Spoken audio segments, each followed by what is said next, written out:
Should relationships be easy if we're with the right person? Yeah, so this is another misconception about relationships, that if it's easy, then the relationship is good and you're with the right person.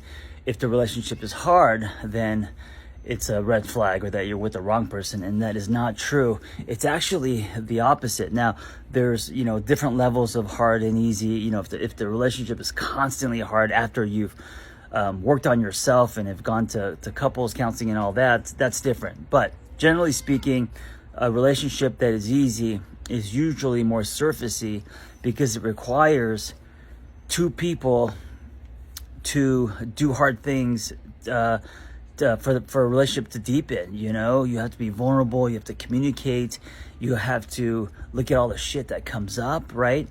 Conflict, friction, as long as you have the awareness and ability to look inward and use that as a catalyst to growth, as long as that's happening, all of that is good.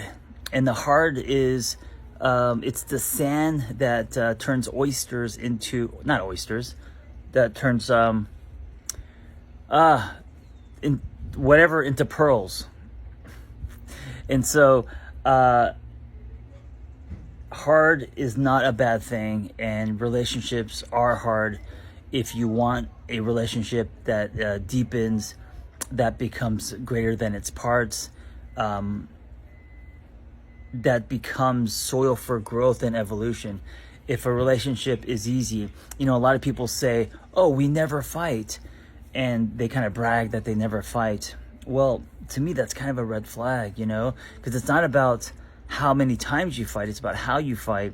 And fighting can be healthy, because it means that there's conflict and there's challenges and there's a hero's journey, and that's what creates growth. That's what forces people to look inward and to change and evolve.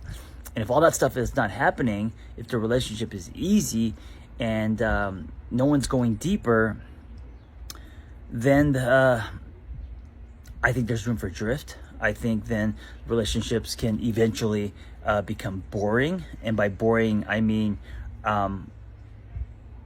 it's not leading to this evolution, that it's just two people spending time with each other instead of really doing life with each other and allowing each other to be a catalyst for growth.